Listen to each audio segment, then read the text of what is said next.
ഉത്തർപ്രദേശിൽ അഖിലേഷ് യാദവിന്റെ നേതൃത്വത്തിൽ വിശ്വാസമെന്ന് രാഹുൽ ഗാന്ധി. ഇരുവരും ഒരുമിച്ച് വാർത്താ സമ്മേളനം നടത്തി. രണ്ടുപേരും പങ്കെടുക്കുന്ന റോഡ് ഷോ അല്പസമയത്തിനകം നടക്കും. മനു ശങ്കർ ചേരുന്നു. മനു, എപ്പോഴാണ് റോഡ് ഷോ ആരംഭിക്കുന്നത്? കൂടാതെ വാർത്താ സമ്മേളനത്തിൽ ഇരുവരും ഒരുമിച്ച് എന്തൊക്കെ കാര്യങ്ങളാണ് പറഞ്ഞിരിക്കുന്നത്? വിശദാംശങ്ങൾ. തന്നെ അല്പസമയങ്ങൾക്കകം ഇരു നേതാക്കളും ഒരുമിച്ചുള്ള റോഡ് ഷോ ആരംഭിക്കും. ഇതിനു മുന്നോടിയായി ലക്നൌവിലെ ഹോട്ടലിൽ നടത്തിയ സംയുക്ത വാർത്താ സമ്മേളനത്തിൽ ഈ BJPക്കും അതോടൊപ്പം RSSനുമെതിരെ അതിരൂക്ഷ വിമർശനങ്ങളാണ് ഇരു നേതാക്കളും ഉന്നയിച്ചത്. ഗംഗ യമുന നദീ സംഗമനം പോലെയാണ് സമാജ്വാദി കോൺഗ്രസ് സഖ്യമെന്നും ഭിന്നിച്ചു ഭരിക്കാനുള്ള BJP നയങ്ങൾക്ക് തിരിച്ചടിയാണെന്നും ചൂണ്ടിക്കാട്ടിയായിരുന്നു അഖിലേഷിന്റെ സാന്നിധ്യത്തിലുള്ള രാഹുൽ ഗാന്ധിയുടെ ആദ്യ പ്രതികരണം. താനും രാഹുൽ ഗാന്ധിയും സൈക്കിളിന്റെ രണ്ട് ചക്രങ്ങൾ പോലെയാണെന്നും പുരോഗതി, സമൃദ്ധി, സമാധാനം എന്നിവയാണ് സമാജ്വാദി അതോടൊപ്പം കോൺഗ്രസ് സഖ്യത്തിന്റെ മുദ്രാവാക്യമെന്നും അഖിലേഷ് പ്രഖ്യാപിച്ചു. 300 സീറ്റുകൾക്ക് മുകളിൽ സമാജ്വാദി കോൺഗ്രസ് സഖ്യം നേടുമെന്നും അഖിലേഷ് അവകാശപ്പെട്ടിട്ടുണ്ട്. സമാജ്വാദി കോൺഗ്രസ് സഖ്യമെന്നല്ല, മറിച്ച് UPയുടെ പുരോഗമനത്തിനുള്ള പങ്കാളികൾ എന്നാണ് അഖിലേഷ് യാദവ് ഈ സഖ്യത്തെ വിശേഷിപ്പിച്ചത്. BJPയെ തകർക്കുകയാണ് ലക്ഷ്യമെന്നും ദേശീയ തലത്തിൽ 2019ലും സഖ്യസാധ്യത സജീവ പരിഗണനയിലാണെന്നും ഇരു നേതാക്കളും വ്യക്തമാക്കി. ഇതിനുശേഷമുള്ള ഒരുമിച്ചുള്ള ഈ റോഡ് ഷോ അല്പസമയങ്ങൾക്കകം ലക്നൌവിൽ നിന്ന് ആരംഭിക്കും. പ്രിയങ്ക ഗാന്ധിയും അതോടൊപ്പം അഖിലേഷിന്റെ ഭാര്യ ഡിംപിൾ യാദവും തെരഞ്ഞെടുപ്പ് പ്രചാരണ രംഗത്തുണ്ടാകും. അതിനാൽ തന്നെ ഈ രാഹുൽ ഗാന്ധിയും അഖിലേഷ് യാദവും ഒരുമിച്ചുള്ള പോസ്റ്ററുകളും ഉത്തർപ്രദേശിലെ നിരത്തുകളിൽ സജീവമായി കഴിഞ്ഞു. കൈപ്പത്തി ചിഹ്നവും അതോടൊപ്പം ഈ സമാജ്വാദി പാർട്ടിയുടെ പ്രശസ്ത സൈക്കിൾ ചിഹ്നവും ഒരുമിച്ചാണ് പോസ്റ്ററുകളിൽ ഉൾക്കൊള്ളിച്ചിട്ടുള്ളത്. അല്പസമയങ്ങൾക്കകം തെരഞ്ഞെടുപ്പ് പ്രകടനവും ഇരു നേതാക്കളുടെയും ആരംഭിക്കും. ധന്യ. മനു ശങ്കറാണ് വിശദാംശങ്ങൾ നൽകിയത്. 5 നിയമസഭാ തെരഞ്ഞെടുപ്പുകളിലേക്ക് രാജ്യം കടക്കാനിരിക്കെ പാർലമെന്റ് സമ്മേളനം മറ്റന്നാൾ ആരംഭിക്കും. സമ്മേളനത്തിന് മുന്നോടിയായി ലോക്സഭാ സ്പീക്കർ സുമിത്ര മഹാജൻ നാളെ സർവകക്ഷി യോഗം വിളിച്ചു. തെരഞ്ഞെടുപ്പിന് മുൻപ് ബജറ്റ് അവതരിപ്പിക്കരുതെന്നാവശ്യപ്പെട്ട് പ്രതിപക്ഷ പാർട്ടികൾ ഇരുസഭകളിലും പ്രക്ഷോഭം നടത്തും. ഉത്തർപ്രദേശ്, പഞ്ചാബ്, ഗോവ, ഉത്തരാഖണ്ഡ്, മണിപ്പൂർ നിയമസഭാ തെരഞ്ഞെടുപ്പുകൾ പടിവാതിലിൽ നിൽക്കുമ്പോഴാണ് ബഡ്ജറ്റ് സമ്മേളനത്തിനായി പാർലമെന്റ് ചേരുന്നത്. ചൊവ്വാഴ്ച ആരംഭിക്കുന്ന സമ്മേളനത്തിന്റെ 2ാം ദിവസം മോദി സർക്കാർ 3ാമത്തെ കേന്ദ്ര പൊതു ബഡ്ജറ്റ് അവതരിപ്പിക്കും. 5 സംസ്ഥാനങ്ങളിലെ വോട്ടർമാരെ സ്വാധീനിക്കാനുള്ള പ്രഖ്യാപനങ്ങൾ ബഡ്ജറ്റിൽ ഉണ്ടാകരുതെന്ന് തെരഞ്ഞെടുപ്പ് കമ്മീഷൻ നിർദ്ദേശം നൽകിയിട്ടുണ്ട്. പക്ഷേ പരോക്ഷമായി ഇത് മറികടക്കാനുള്ള വഴികൾ അരുൺ ജെയ്റ്റ്ലി തേടുമെന്നുറപ്പ്. അതുകൊണ്ട് തന്നെ ബഡ്ജറ്റ് അവതരിപ്പിക്കുന്നതിനെ പ്രതിപക്ഷ പാർട്ടികൾ സഭാ സമ്മേളനത്തിൽ എതിർക്കും. ഉത്തർപ്രദേശ് മുഖ്യമന്ത്രി അഖിലേഷ് യാദവ് ബഡ്ജറ്റ് അവതരിപ്പിക്കരുതെന്നാവശ്യപ്പെട്ട് കേന്ദ്ര സർക്കാരിന് കത്തെഴുതി. രാഷ്ട്രപതി പ്രണബ് മുഖർജി ധനമന്ത്രിയായിരിക്കെ തെരഞ്ഞെടുപ്പ് മുന്നിൽ കണ്ട് ബഡ്ജറ്റ് അവതരണം മാറ്റിയത് മാതൃകയാക്കണമെന്നാണ് പ്രതിപക്ഷ ആവശ്യം. ഇത് കേന്ദ്ര സർക്കാർ അംഗീകരിച്ചിട്ടില്ല. നോട്ട് മാറ്റത്തിന് നിയമ പിന്തുണ നൽകാൻ കേന്ദ്ര സർക്കാർ ഓർഡിനൻസ് ഇറക്കിയിരുന്നു. ഇത് മണിബില്ലായി ബഡ്ജറ്റ് സമ്മേളനത്തിൽ അവതരിപ്പിക്കും. രാജ്യസഭയിലെ പ്രതിപക്ഷ എതിർപ്പ് മുന്നിൽ കണ്ടാണ് മണിബില്ലായി അവതരിപ്പിക്കുന്നത്. ഇതും പ്രതിപക്ഷ എതിർപ്പിന് കാരണമാകും. ഈ പശ്ചാത്തലത്തിൽ സഭാ സമ്മേളനം സുഗമമായി നടത്തണമെന്നാവശ്യപ്പെട്ട് ലോക്സഭാ സ്പീക്കർ സുമിത്ര മഹാജൻ നാളെ വൈകുന്നേരം സർവകക്ഷി യോഗം വിളിച്ചിട്ടുണ്ട്. നോട്ടുമാറ്റത്തെ തുടർന്ന് കനത്ത പ്രക്ഷോഭത്തിനാണ് പാർലമെന്റ് ശീതകാല സമ്മേളനം സാക്ഷ്യം വഹിച്ചത്. സമാനമായ പ്രതിഷേധം ഇത്തവണയും ഭരണപക്ഷത്തിന് നേരിടേണ്ടി വരും. ഇപ്രാവശ്യമെങ്കിലും മോദി മൗനം വെടിയണമെന്ന മുദ്രാവാക്യവും പ്രതിപക്ഷ പാർട്ടികൾ ഉയർത്തും. ഡൽഹിയിൽ നിന്നും സന്തോഷ് സർലിംഗ്. ഡിവൈഎഫ്ഐയുടെ പതാക ജാഥ നാഗർകോവിലിൽ തടഞ്ഞു. പോലീസ് ഡിവൈഎഫ്ഐയുടെ പതാക പിടിച്ചുവാങ്ങി. BJP ഇടപെടലാണ് പോലീസ് പ്രകോപനത്തിന് കാരണമെന്ന് ഡിവൈഎഫ്ഐ ആരോപിച്ചു. മറ്റു വാർത്തയിലേക്ക്. തിരുവനന്തപുരം ലോ അക്കാദമിയിലെ വിദ്യാർത്ഥി സമരം 19ാം ദിവസത്തിലേക്ക്. പ്രിൻസിപ്പൽ രാജിവെക്കുന്നതുവരെ സമരത്തിൽ നിന്ന് പിന്മാറില്ലെന്ന നിലപാടിലാണ് വിദ്യാർത്ഥികൾ. ലോ അക്കാദമി സമരം സിൻഡിക്കേറ്റ് വോട്ടെടുപ്പിൽ നിന്ന് കോൺഗ്രസ് സംഘം വിട്ടുനിന്നത് അന്വേഷിക്കുമെന്ന് VM സുധീരൻ. ഇക്കാര്യത്തിൽ പരിശോധിച്ച് നടപടി സ്വീകരിക്കുമെന്നും സുധീരൻ പറഞ്ഞു. വൈദ്യുത നിരക്ക് വർധന റെഗുലേറ്ററി കമ്മീഷൻ ആവശ്യപ്പെട്ടിട്ടില്ലെന്ന് മന്ത്രി MM മണി. പുറത്തുനിന്ന് വൈദ്യുതി വാങ്ങി ലോഡ് ഷെഡിംഗ് ഒഴിവാക്കും. ആതിരപ്പള്ളി ജലവൈദ്യുത പദ്ധതി ഉപേക്ഷിച്ചിട്ടില്ലെന്നും മന്ത്രി പറഞ്ഞു. ഇതുവരെ രേഖാമൂലം ഗവൺമെന്റിനോ ബോർഡിനൊന്നും തന്നിട്ടില്ല. ഇന്നതൊന്നും പറഞ്ഞു അവർ ചില ബഹുജനങ്ങളുമായി ചർച്ച നടത്തുന്നുണ്ട്. സംസ്ഥാനത്ത് വിവിധ വിഭാഗങ്ങളുമായി അത് പത്രത്തിൽ വാർത്ത വന്നത് നിങ്ങൾ ശ്രദ്ധിച്ചു കാണും. അവസാനം ഇത് സംബന്ധിച്ച് എന്താ വേണ്ടതെന്ന് അവർ ബോർഡിന് ഒരു വ്യക്തത വന്ന് ഒരു റിപ്പോർട്ടൊന്നും തന്നിട്ടില്ല. കാൽച്ചുവട്ടിലെ മണ്ണ് RSS കൊണ്ടുപോകുന്നുവെന്ന AK ആന്റണിയുടെ പ്രസ്താവനയെ തള്ളി രമേശ് ചെന്നിത്തല രംഗത്ത്. ഇങ്ങനെയൊരു അഭിപ്രായം തനിക്കില്ല. RSSും BJPയും സ്വാധീനം ഉറപ്പിക്കാൻ ശ്രമിക്കുന്നുണ്ട്. ആന്റണിയുടെ പ്രസ്താവന മാധ്യമങ്ങൾ വളച്ചൊടിച്ചെന്നും ചെന്നിത്തല പറഞ്ഞു. എന്നൊരു അഭിപ്രായം എനിക്കില്ല. പക്ഷേ BJP സ്വാധീനം ഉറപ്പിക്കാൻ ശ്രമിക്കുന്നുണ്ട്. RSSും BJPയും നടത്തുന്ന ഈ ശ്രമങ്ങളെ കോൺഗ്രസ് പാർട്ടി ഗൗരവത്തോടു കൂടി കാണണമെന്നാണ് AK ആന്റണി പറഞ്ഞത്. അല്ല, അദ്ദേഹം മറ്റൊരു വാചകം ഉപയോഗിച്ചിട്ടില്ല.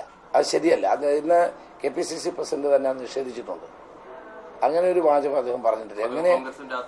അങ്ങനെ ഒരു പരാമർശം അദ്ദേഹം നടത്തിയിട്ടില്ല. അത് തെറ്റാണ്.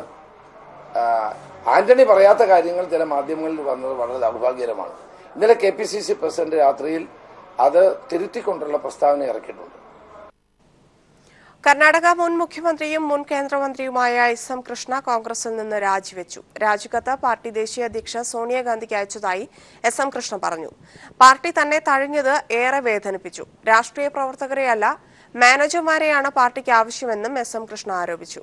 രണ്ടാം UPA സർക്കാരിൽ വിദേശകാര്യമന്ത്രിയായിരുന്ന 84-കാരനായ SM കൃഷ്ണ 1999 മുതൽ 2004 വരെ കർണാടക മുഖ്യമന്ത്രിയായിരുന്ന അദ്ദേഹം മഹാരാഷ്ട്ര ഗവർണറായും പ്രവർത്തിച്ചിട്ടുണ്ട്.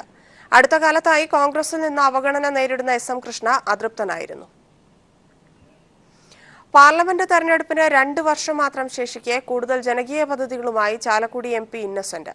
3 വർഷത്തിനിടെ നടപ്പാക്കിയ വിവിധ വികസന പ്രവർത്തനങ്ങൾ ജനങ്ങളിലെത്തിക്കാനുള്ള ഹോർഡിംഗ് ക്യാമ്പയിൻ MP തുടക്കം കുറിച്ചു.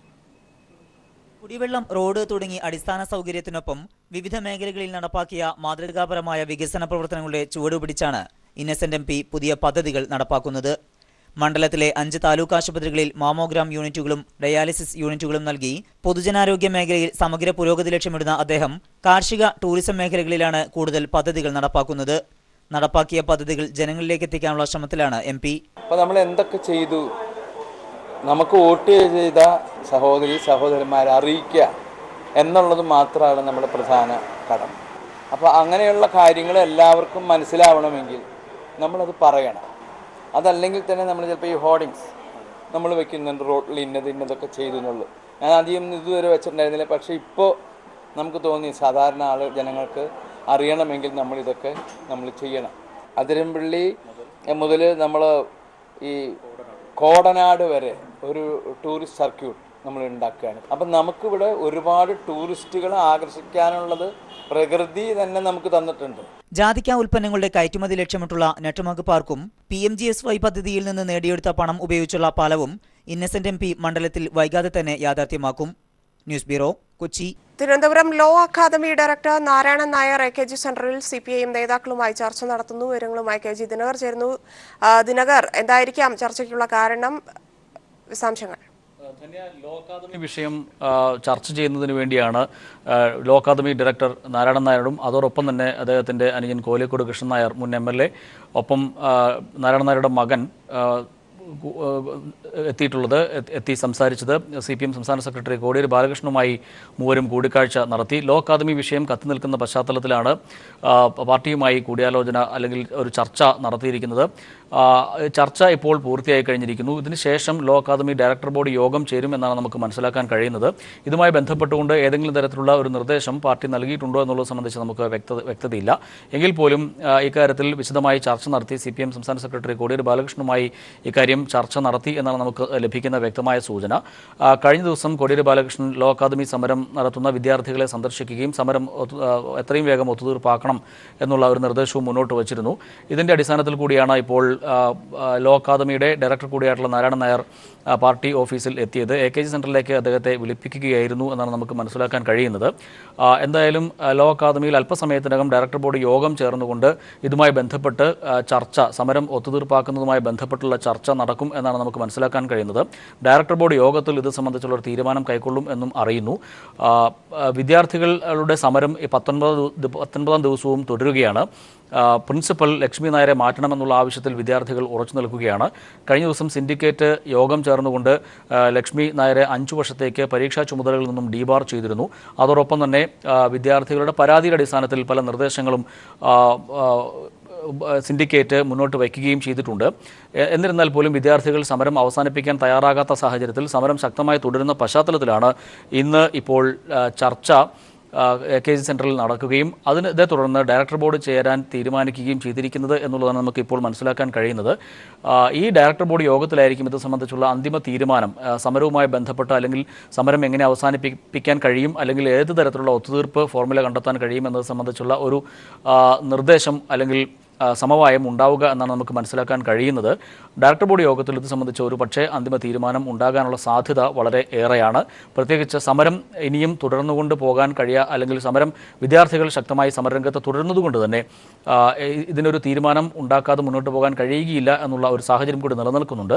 ഈ പശ്ചാത്തലത്തിൽ ലോ അക്കാദമി ഡയറക്ടർ ബോർഡ് യോഗം ഇക്കാര്യത്തിൽ അന്തിമ തീരുമാനം കൈക്കൊള്ളും എന്ന് തന്നെയാണ് നമുക്ക് മനസ്സിലാക്കാൻ കഴിയുന്നത്.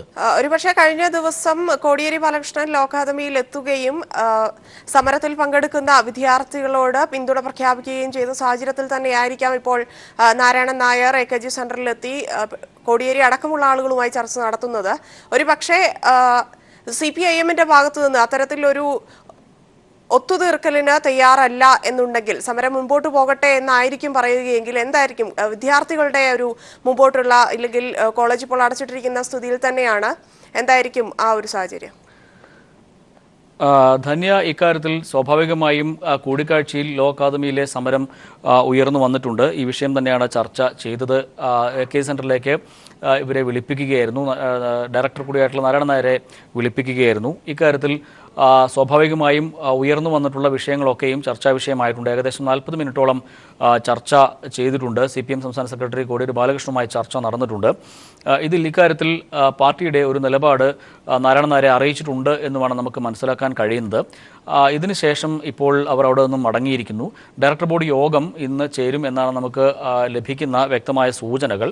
ആ സൂചന അനുസരിച്ച് ഈ ഡയറക്ടർ ബോർഡ് യോഗത്തിൽ ഒരുപക്ഷെ ഒരു സമരം അവസാനിപ്പിക്കുന്നതുമായി ബന്ധപ്പെട്ടുള്ള തീരുമാനം അല്ലെങ്കിൽ ചർച്ച നടക്കും. അതിലൊരു തീരുമാനം ഉണ്ടായേക്കാം എന്നാണ് വ്യക്തമായ സൂചനകൾ നമുക്ക് ലഭിക്കുകയും ചെയ്യുന്നത്.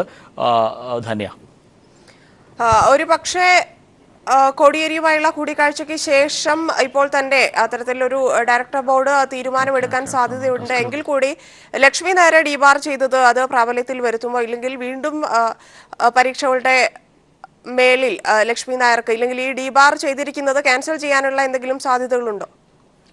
ധന്യ, അത്തരം തീരുമാനങ്ങളൊന്നും തന്നെ ഉണ്ടാവാനുള്ള സാധ്യതകൾ ഇല്ല. പ്രിൻസിപ്പലിനെ മാറ്റുന്നതുമായി ബന്ധപ്പെട്ടുകൊണ്ട് അല്ലെങ്കിൽ വിദ്യാർത്ഥികൾ ശക്തമായി സമരരംഗത്ത് നിൽക്കുന്നതുകൊണ്ട് തന്നെ പ്രിൻസിപ്പലിനെ താൽക്കാലികമായി മാറ്റി നിർത്തുന്നത് ഉൾപ്പെടെയുള്ള കാര്യങ്ങൾ ഒരുപക്ഷെ ചർച്ച ചെയ്തിട്ടുണ്ടാവാം എന്നാണ് നമുക്ക് ലഭിക്കുന്ന ദിനകർ തുടരുക. ഇപ്പൊ SFI പ്രതിനിധി ലിജിൻ ചേരുന്നു. ലിജിൻ, ഇത്തരത്തിൽ കഴിഞ്ഞ ദിവസം കോടിയേരി ബാലകൃഷ്ണൻ ലോ അക്കാദമിയിൽ വരികയും സമരത്തിൽ പങ്കെടുക്കുന്നവരുമായി ഐക്യദാർഢ്യം പ്രഖ്യാപിക്കുകയും ചെയ്ത സാഹചര്യത്തിലാണ് ഇപ്പോൾ director Narayanan Nair AKG സെന്ററിലെത്തി CPM നേതാക്കളുമായി ചർച്ച നടത്തിയിരിക്കുന്നത്.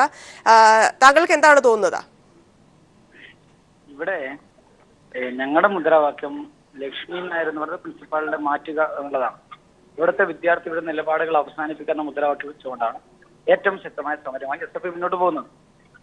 അതുകൊണ്ട് തന്നെ ഈ പ്രിൻസിപ്പാളെ മാറ്റം വരെയുള്ള സമരം, ഇന്നലെ യൂണിവേഴ്സിറ്റി സിൻഡിക്കേറ്റ് കണ്ടെത്തിയ ചില തീരുമാനങ്ങൾ, ഇതൊക്കെ ഞങ്ങൾ സ്വാഗതം ചെയ്തതാണ്. കാരണം ഞങ്ങൾ പറഞ്ഞ നയങ്ങൾ ഉൾപ്പെടെയുള്ള മാറ്റങ്ങൾ അത് യൂണിവേഴ്സിറ്റി സിൻഡിക്കേറ്റ് ഇന്നലെ പരിശോധിക്കുന്നുണ്ടായി. ഇന്റേണൽ മാർക്കിന്റെ പേരിലുള്ള പ്രശ്നങ്ങൾ, അതുപോലെ തന്നെ അത് മൊത്തം യൂണിവേഴ്സിറ്റി വിഷയം മാറത്തക്ക ഒരു ഗ്രീവൻസിനെ കൊണ്ടുവരുന്ന തീരുമാനങ്ങളെല്ലാം ഞങ്ങൾ സ്വാഗതം ചെയ്തു. അതുപോലെ തന്നെ അവിടുത്തെ ക്യാമറ മാറ്റണം എന്ന് സിൻഡിക്കേറ്റ് കണ്ടെത്തുകയുണ്ടായി. ക്യാമറ മാറ്റുന്ന നിലപാട് സ്വീകരിക്കുന്നു.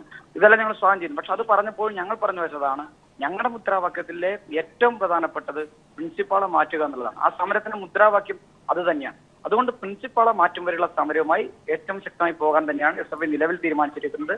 തീരുമാനങ്ങൾ വരട്ടെ, ഏതായാലും ഞങ്ങൾ കാത്തിരിക്കുകയാണ്. ഞങ്ങൾ വെച്ച മുദ്രാവാക്യം, ഞങ്ങൾ വെച്ച ആ മുദ്രാവാക്യത്തിൽ ലക്ഷ്മി നായർ എന്ന് പറഞ്ഞ പ്രിൻസിപ്പാളെ മാറ്റുക, ആ മാറ്റം വരെ SFI സമരവുമായി ശക്തമായി മുന്നോട്ട് പോകും.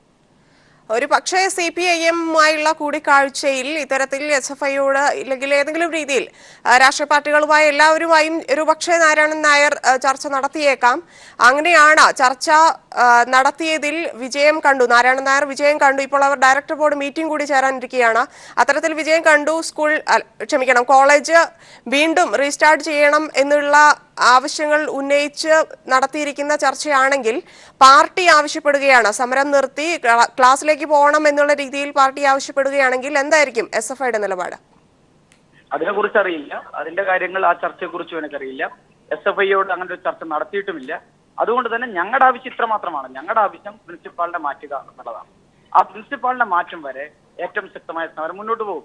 അതിൽ കൂടുതൽ ചെയ്യാനുള്ള മാനേജ്മെന്റിനാണ്. അതുപോലെ തന്നെ ഗവൺമെന്റ് കൂടി ഇടപെടുക, പ്രിൻസിപ്പാളിനെ മാറ്റുക. പ്രിൻസിപ്പാളിന്റെ മാറ്റം വരെ സമരമായി സഭ മുന്നോട്ട് പോകും. ആ മാറ്റി എന്ന തീരുമാനം വരുമ്പോൾ ആ ഘട്ടത്തിൽ ആ സമരവുമായി ബന്ധപ്പെട്ട മുദ്രാവാക്യം വിജയിക്കുകയാണ്. പിന്നെ തുടർന്ന് സമരത്തിന്റെ ആവശ്യകത അവിടെ വരുന്നില്ല. അതുകൊണ്ട് തന്നെ പ്രിൻസിപ്പാളിനെ മാറ്റുക എന്നുള്ള ഞങ്ങളുടെ ആവശ്യത്തിൽ ഞങ്ങൾ ഉറച്ചു നിൽക്കുകയാണ്. മറ്റു ചർച്ചകളെ കുറിച്ച് ഒന്നും എനിക്കറിയില്ല. കാരണം ഞാൻ കോട്ടയത്തെ സഭയുടെ ജില്ലാ സമ്മേളനത്തിലാണ്. അതിന്റെ വിശദാംശങ്ങളൊന്നും എനിക്കറിയില്ല. പക്ഷെ എങ്കിൽ പോലും ഞങ്ങളുടെ മുദ്രാവാക്യം ഇതാണ്, പ്രിൻസിപ്പാളെ മാറ്റുക. ഞങ്ങളുടെ മുദ്രാവാക്യം ന്യായമാണ്. ആ മുദ്രാവാക്യത്തിലെത്തും വരെ ഏറ്റവും ശക്തമായ സമരമായി പോകാൻ തന്നെയാണ് SFI നിലവിൽ തീരുമാനിച്ചത്. വളരെ നന്ദി ശ്രീ ലിജിൻ വാർത്തയോട് പ്രതികരിച്ചതിന്. ദിനകർ, ഇത്തരത്തിലാണ് SFIയുടെ പ്രതികരണം. ഈ രീതിയിലാണ്. ഇപ്പോൾ മീറ്റിംഗ് കഴിഞ്ഞിരിക്കുന്നു എന്നും അറിയാൻ സാധിക്കുന്നു. ഏറ്റവും പുതിയ വിവരങ്ങൾ എന്തൊക്കെയാണ്? കൂടിക്കാഴ്ച അവസാനിച്ചു. ഏതാണ്ട് 40 മിനിറ്റോളം കൂടിക്കാഴ്ച തുടർന്നു. അതിനുശേഷം ഡയറക്ടർ ബോർഡ് യോഗം, ലോ അക്കാദമി ഡയറക്ടർ ബോർഡ് യോഗം ചേരുമെന്നാണ് നമുക്ക് മനസ്സിലാക്കാൻ കഴിയുന്നത്. കോലിക്കോട് കൃഷ്ണനായർ മുൻ MLA കൂടിയായിട്ടുള്ള CPMന്റെ സംസ്ഥാന കമ്മിറ്റി അംഗം കൂടിയായിട്ടുള്ള കോലിക്കോട് കൃഷ്ണനായർ വ്യക്തമാക്കിയത് പാർട്ടി നിലപാട് എന്താണോ അതാണ് താൻ അംഗീകരിക്കുക എന്ന് അദ്ദേഹം മാധ്യമപ്രവർത്തകരോട് വ്യക്തമാക്കുകയും ചെയ്തു. ഈ പശ്ചാത്തലത്തിൽ ഒരുപക്ഷെ ഡയറക്ടർ ബോർഡ് യോഗത്തിൽ ഇതുമായി ബന്ധപ്പെട്ടുകൊണ്ട് ഒരു സമവായത്തിലേക്ക് എത്താനുള്ള സാധ്യത നിലനിൽക്കുന്നുണ്ട്. എന്നാൽ അത് ഏത് രീതിയിലായിരിക്കും എന്നുള്ളത് സംബന്ധിച്ച് നമുക്ക് ഇപ്പോൾ പറയുക വയ്യ. അത് പാർട്ടി നേതൃത്വവുമായി ഇക്കാര്യം ചർച്ച നടത്തിയിട്ടുണ്ട്. അതിൽ ഒരു തീരുമാനം ഉണ്ടായിട്ടുണ്ടാവാം. അത് ഡയറക്ടർ ബോർഡിൽ വച്ച ശേഷം ഡയറക്ടർ ബോർഡിൻ്റെ കൂടി അനുമതിയോടുകൂടിയായിരിക്കും ഇതിൽ ഒരു അന്തിമ തീരുമാനം കൈക്കൊള്ളുക എന്നാണ് നമുക്ക് ഇപ്പോൾ പറയാൻ കഴിയുകയുള്ളൂ. എന്തായാലും പ്രിൻസിപ്പളിനെ മാറ്റണമെന്നുള്ള നിലപാടിൽ ഉറച്ചു തന്നെയാണ് SFIയും മറ്റ് വിദ്യാർത്ഥി സംഘടനകളും ഉള്ളത്. സമരം 19 ദിവസം പിന്നിടുന്ന സാഹചര്യത്തിൽ കൂടിയാണ് ഇന്ന് AKG സെൻറ്ററിലെത്തി ഡയറക്ടർ ആയിട്ടുള്ള നാരായണൻ നായരും അതോടൊപ്പം തന്നെ മറ്റ് അംഗങ്ങളും ചർച്ച നടത്തുകയും ഇതേ തുടർന്ന് ഡയറക്ടർ ബോർഡ് ചേരാനുള്ള തീരുമാനം കൈക്കൊള്ളുകയും ചെയ്തിരിക്കുന്നത് എന്നുള്ളതാണ് വസ്തുത. Dhanya. Thiruvananthapuram law academy director Narayanan Nair AKG സെന്ററിൽ CPM നേതാക്കളുമായി ചർച്ച നടത്തി. വിവരങ്ങളാണ് KG ദിനകർ നൽകിയത്. 5 വയസ്സിന് താഴെയുള്ള എല്ലാ കുട്ടികൾക്കും പോളിയോ തുള്ളിമരുന്ന് നൽകുന്നതിനായുള്ള പൾസ് പോളിയോ ഇമ്മ്യൂണൈസേഷന്റെ സംസ്ഥാനതല ഉദ്ഘാടനം ആരോഗ്യവകുപ്പ് മന്ത്രി KK ശൈലജ തിരുവനന്തപുരത്ത് നിർവഹിച്ചു. ആരോഗ്യ സുരക്ഷ ഓരോ കുഞ്ഞിന്റെയും ജന്മാവകാശമാണെന്നും അത് നിഷേധിക്കരുതെന്നും മന്ത്രി പറഞ്ഞു. സംസ്ഥാനത്ത് ഇന്നും ഏപ്രിൽ 2-നുമായാണ് കുഞ്ഞുങ്ങൾക്ക് പോളിയോ തുള്ളിമരുന്ന് നൽകുന്നത്. 5 വയസ്സിൽ താഴെയുള്ള കുട്ടികൾക്കാണ് ഇന്നും ഏപ്രിൽ 2-നുമായി പോളിയോ തുള്ളിമരുന്ന് നൽകുന്നത്. പൾസ് പോളിയോ ഇമ്മ്യൂണൈസേഷന്റെ സംസ്ഥാനതല ഉദ്ഘാടനം തിരുവനന്തപുരം തൈക്കാട് സ്ത്രീകളുടെയും കുട്ടികളുടെയും ആശുപത്രിയിൽ ആരോഗ്യമന്ത്രി KK ശൈലജ നിർവഹിച്ചു. കുട്ടികളുടെ ആരോഗ്യം ഉറപ്പാക്കാനായി രക്ഷിതാക്കൾ തയ്യാറാകണമെന്ന് മന്ത്രി പറഞ്ഞു. നമുക്ക് വളരെ ആരോഗ്യത്തോടെ നമ്മുടെ കുഞ്ഞുങ്ങളെ സംരക്ഷിക്കണം. പോളിയോവിനെതിരെ മാത്രമല്ല, നമ്മുടെ പ്രൈമറി ഹെൽത്ത് സെന്ററുകളെ എല്ലാം ശക്തമാക്കി എല്ലാ രോഗപ്രതിരോധവും പ്രാഥമിക കേന്ദ്രത്തിൽ വെച്ച് തന്നെ നമുക്ക് അഡ്രസ് ചെയ്യാൻ കഴിയുന്ന രീതിയിൽ, സ്വീകരിക്കാൻ കഴിയുന്ന രീതിയിൽ ആരോഗ്യരംഗത്തെ പ്രബലമാക്കുക എന്നതാണ് ആരോഗ്യവകുപ്പിന്റെ ഉദ്ദേശം. ആശുപത്രിയിൽ കൊണ്ടുവന്ന കുഞ്ഞുങ്ങൾക്ക് മന്ത്രിയും മറ്റ് വിശിഷ്ട അതിഥികളും ചേർന്നാണ് 2 തുള്ളി പോളിയോ മരുന്ന് നൽകിയത്.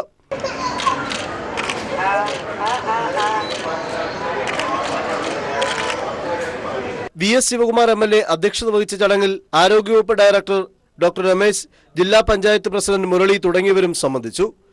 News bureau, Thiruvananthapuram.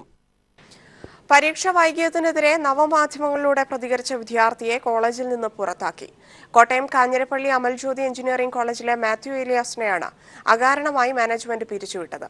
TC വാങ്ങിക്കൊണ്ടുപോയില്ലെങ്കിൽ 6 മാസത്തിനുള്ളിൽ മകന്റെ മൃതദേഹം കാണേണ്ടി വരുമെന്ന് കോളേജ് അധികൃതർ ഭീഷണിപ്പെടുത്തിയെന്നും വിദ്യാർത്ഥിയുടെ അമ്മ വെളിപ്പെടുത്തി. 2015-ലാണ് നാട്ടകം സ്വദേശിയായ മാത്യു ഏലിയാസിന് കാഞ്ഞിരപ്പള്ളി അമൽജ്യോതി എഞ്ചിനീയറിംഗ് കോളേജിൽ മെറിറ്റ് സീറ്റിൽ പ്രവേശനം ലഭിച്ചത്. സിവിൽ എഞ്ചിനീയറിംഗ് കോഴ്സിലെ 2 സെമസ്റ്ററുകളിലും 70% മാർക്കോടെയായിരുന്നു വിജയം. 3-ാമത്തെ സെമസ്റ്റർ വൈകിയതോടെ ശാസ്ത്ര സാങ്കേതിക സർവകലാശാല VC-ക്കെതിരെ മാത്യു ഏലിയാസ് നവമാധ്യമത്തിലൂടെ പ്രതികരിച്ച് പോസ്റ്റിട്ടു. സംഭവം ശ്രദ്ധയിൽപ്പെട്ടതോടെ മാനേജ്മെന്റിന്റെ നോട്ടപ്പുള്ളിയായ മാത്യുവിനെ മയക്കുമരുന്നിനടിമയാണെന്ന് മുദ്രകുത്തി കഴിഞ്ഞ മാസം 16-ന് കോളേജിൽ നിന്നും പുറത്താക്കുകയായിരുന്നുവെന്നാണ് ആരോപണം. പോസ്റ്റ് കണ്ട ഒരു അച്ഛനെ വിളിച്ചിട്ട് അവർ വന്നപ്പോൾ അച്ഛൻ പറഞ്ഞു, ഇവനെ കയറ്റണ്ട, ഇവൻ 98% ഡ്രഗ്സ് ഉപയോഗിക്കുന്നുണ്ട് എന്നെല്ലാം പറഞ്ഞ് കാരണം കാണിക്കാതെയാണ് മാത്യുവിനെ പുറത്താക്കിയിട്ടുള്ളത്. കോളേജിൽ വിളിച്ചു വരുത്തിയ ശേഷം അധികൃതർ മോശമായാണ് പെരുമാറിയതെന്നും എതിരെ ശബ്ദിച്ചാൽ മകനെ സൈബർ കേസിൽ കൊടുക്കുമെന്നും ഭീഷണിപ്പെടുത്തിയതായും അമ്മ റോസ്ലിൻ ഹാലി പറഞ്ഞു. ഇവിടെ ഒരു പ്രശ്നം ഉണ്ടാക്കാൻ പാടില്ല, പിന്നെ ആരെ അറിയിക്കാൻ പാടില്ല, അങ്ങനെ പറയാന്ന് ഇപ്പം സൈബർ സെല്ലിൽ കേസ് കൊടുത്തിട്ട് ഇവനെ പിടിപ്പിക്കുമെന്ന് പറഞ്ഞു. ഈ റൂബേനച്ഛൻ എന്ന് പറഞ്ഞ അച്ഛൻ ഇങ്ങോട്ട് വന്നിട്ട് അച്ഛൻ പറഞ്ഞത് എന്തുവാന്ന് ഞാനൊരമ്മ, എന്റെ അളിയൻ അവിടെ ഇരിക്കുമോ, എന്താന്ന് നമുക്ക് പറയാനൊക്കത്തില്ല. ഇനിയൊരു അവസരം കൂടി മകന് നൽകണമെന്ന് കോളേജ് അധികൃതരോട് അപേക്ഷിച്ചപ്പോൾ ലഭിച്ച മറുപടി ഇങ്ങനെ: ഇപ്പം അമ്മ ജീവനോട് കൊണ്ടുപോകാണെങ്കിൽ മകനെ കാണാം. അത് കഴിഞ്ഞ് 6 മാസം കഴിഞ്ഞ് എൻ്റെ ബോഡി ശരീരം പോലും കാണാനായിട്ട് അമ്മയ്ക്ക് പറ്റത്തില്ലെന്ന് പറഞ്ഞു.